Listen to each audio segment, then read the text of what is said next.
Hi guys! Welcome to my YouTube channel! Ngayon guys, luto ako ng tanghalian guys. Pagluto na ako ng kanin. Ayan. Tapos, ito para sa... Luluto ako ng maragrubian. O yung... Parang sa Arabic yan, maragrubian. Rubian means shrimp.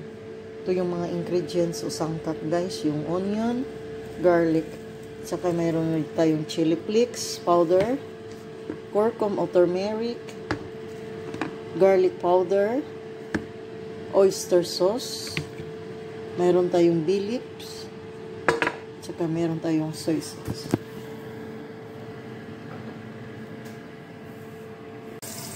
Pag maggisa kasi ako guys, inuuna ko yung onion guys kaysa garlic. Kasi yung garlic kasi guys, madaling masunog.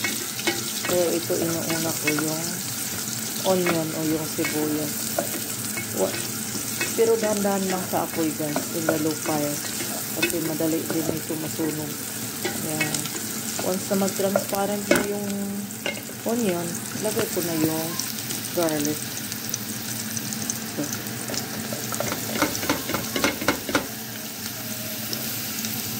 tapos ilagay ko na itong shrimp. Nilinisan ko na itong shrimp. Wala na itong balat guys. Tsaka kinuhaan ko ito ng itim dito sa may ulo. Yan. Ilagay ko na yung shrimp. Yan.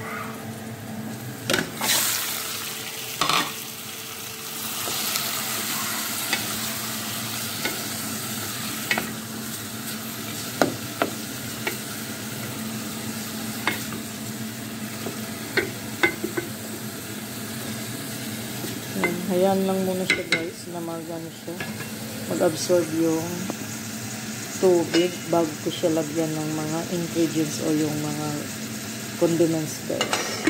Pan muna natin siya. Lagyan natin siya ng chili flakes. Konti lang guys kasi yung mahang ito. Yan. Tapos curcum o yung turmeric. Yan. Tapos, lagyan natin siya ng powder garlic.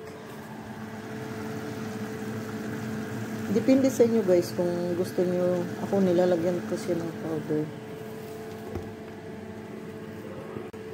Black pepper powder.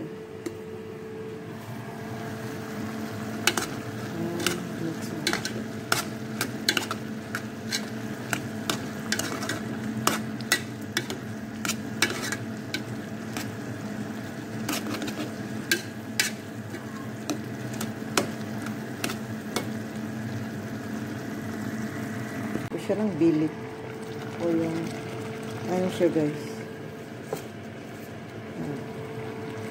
ang pawala kasi yun ng lansa yan.